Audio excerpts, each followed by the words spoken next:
अस्सलाम वालेकुम दोस्तों, मैं आप सलमान मलिक। आप देख रहे हैं मलिक व्यूज़। नमस्ते, सत श्री अकाल। कैसे हैं आप लोग? हाजिर हैं एक नई वीडियो के साथ। और आज की video Hyderabad the world vaccine capital to manufacture कोविड-19 वैक्सीन। तो ये बहुत बड़ी न्यूज़ है इंडिया के लिए। इस वीडियो को देखने से पहले आप हमारे चैनल को लाइक करें, सब्सक्राइब करें और दोस्तों के साथ शेयर करना मत भूलें। तो चलते हैं, देखते हैं video. Welcome to study IQ. Now दुनिया भर में आप अगर देखो तो कोविड-19 के केसेस ऑलमोस्ट 3 करोड़ हो चुके हैं। डेथ को अगर हम देखें तो नंबर ऑलमोस्ट 10 लाख तक पहुंचने वाला है। और इंडिया में सेकंड लार्जेस्ट केसेस हैं ऑफ कोरोना वायरस। यूएसए है नंबर 1 पे और नंबर 3 पे 97,000 है केसेस थे ब्राजील। कल इंडिया में। कोरोना वायरस से लड़ने के लिए आज के समय वैक्सीन डेवलप हो रही है दुनिया भर में। एक है AZD1222, ये यूनिवर्सिटी ऑफ ऑक्सफोर्ड और एस्ट्राजेनेका मिलकर बना रहे हैं।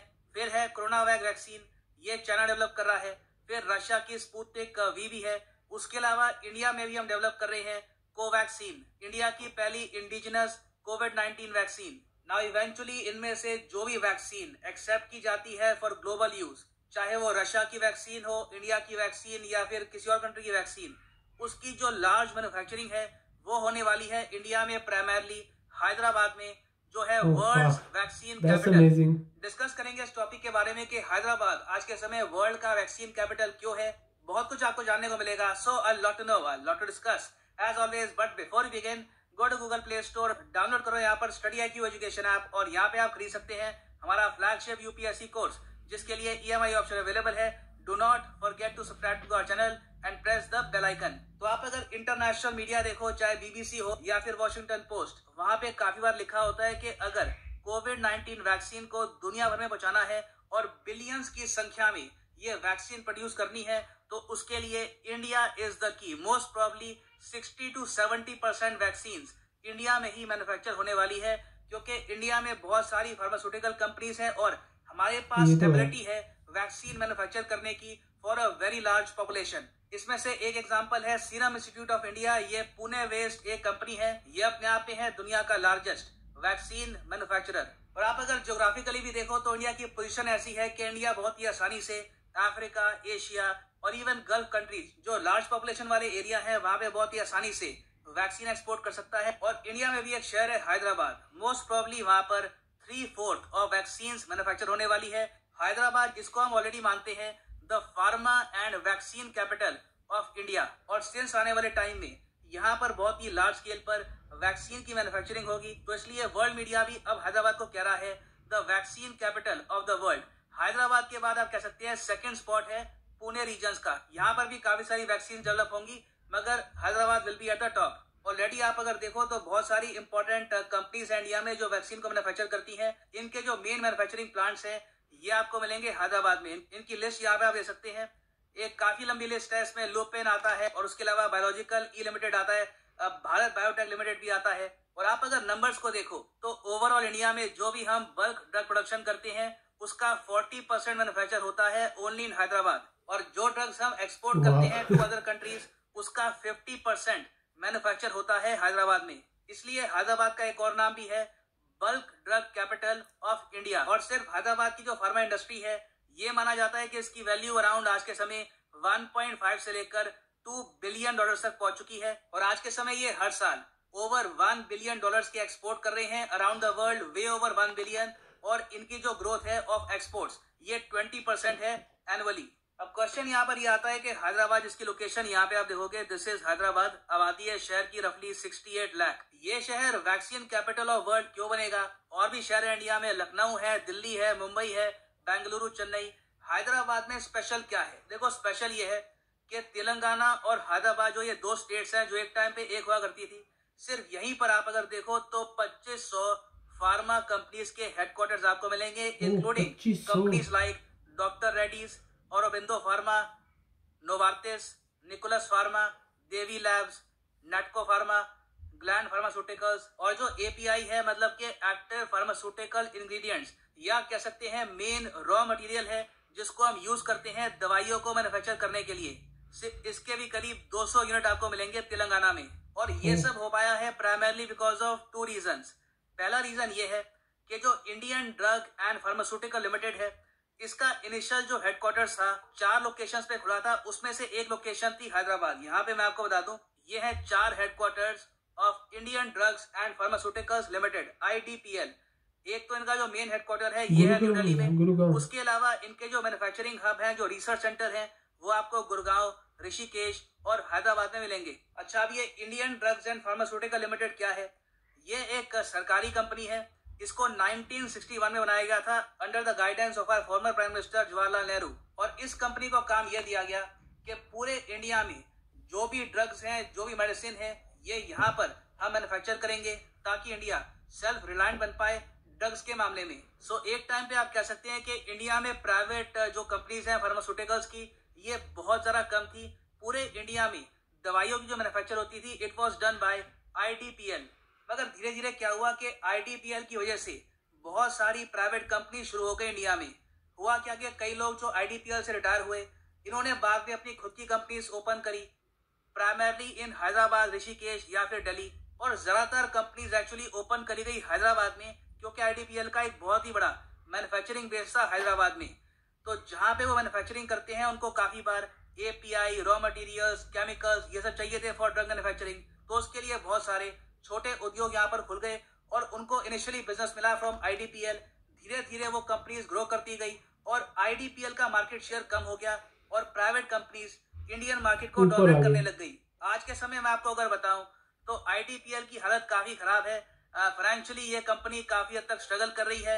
इंडियन गवर्नमेंट अब ये सोच रही है कि इसको सेल कर दिया जाए या फिर कुछ इसका बिल आउट निकालेंगे। अभी के लिए सरकार को पता नहीं है कि IDPL के साथ करना क्या है, मगर इसके कंपैरिजन में जो प्राइवेट कंपनीज थी, जो IDPL की अम्ब्रेला के अंडर ही बनी हुई हैं, वो आज के समय वर्ल्ड क्लास कंपनीज बन चुकी हैं और वो एक्सपोर्ट कर रही हैं drugs to US, Europe, Asia, Africa, हर जगह। तो ये फैक्टर काफी बड़ा था behind Hyderabad emerging as pharma capital of India. इसमें देखो एक एलिमेंट ये भी है कि हैदराबाद के जो लोग थे, इन्होंने यहाँ पर काफी मेहनत करी, यहाँ पे बहुत ही अच्छे एंटरप्रेन्योर्स निकले। तो ये भी एक काफी बड़ा फैक्टर था behind making Hyderabad the capital of drug manufacturing in India.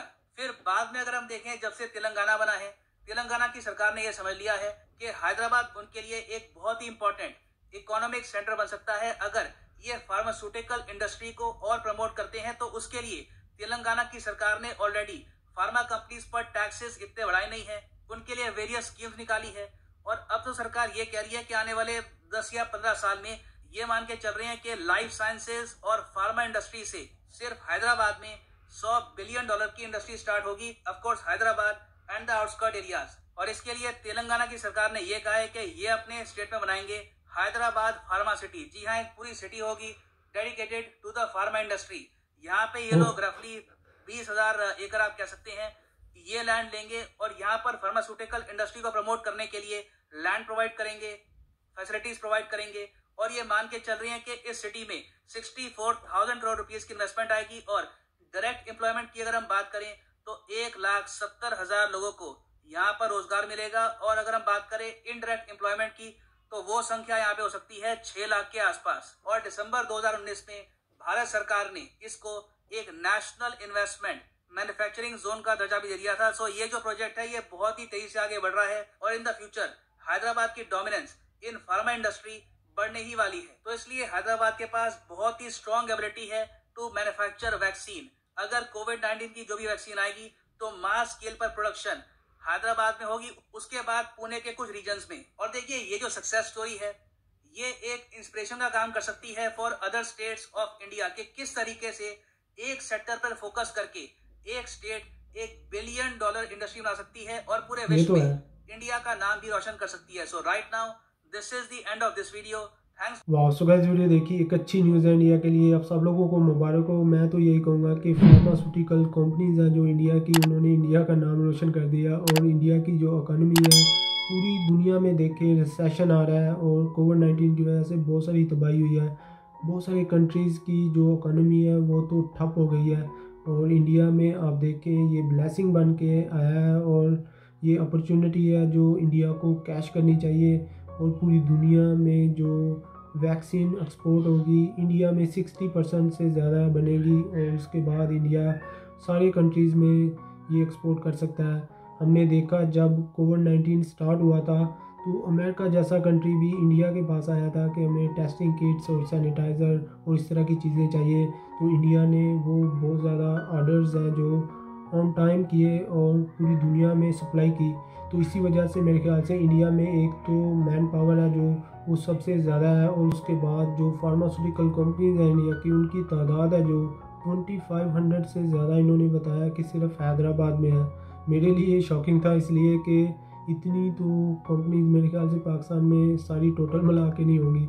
तो ये एक बहुत बड़ी अपॉर्चुनिटी है, इसीलिए अलहदा से हैदराबाद फार्मास्यूटिकल सिटी इन्होंने बताया कि बनने जा रहा है, जो कि एक बहुत बड़े एजाज़ की बात है आप लोगों के लिए, और पूरी दुनिया को लीड करेगा।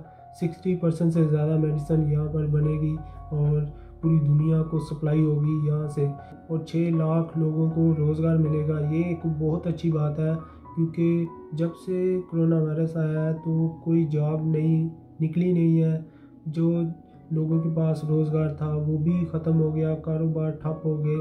तो ये किसी ब्लेसिंग से कम नहीं है कि इस तरह से 6 लाख लोगों को रोज़गार मिलना।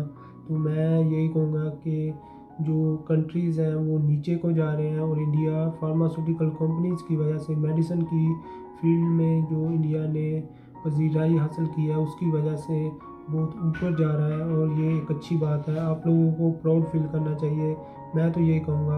और वंस अगेन आप लोगों को बहुत ज़्यादा मुबारक हो कि आपकी फार्मास्यूटिकल कंपनीज हैं जो, उसकी वजह से आप लोगों का नाम रोशन हो रहा है, आपके कंट्री का नाम रोशन हो रहा है। ये बहुत ही खुशाइन बात है और ज़बरदस्त अपॉर्चुनिटी है लोगों के पास।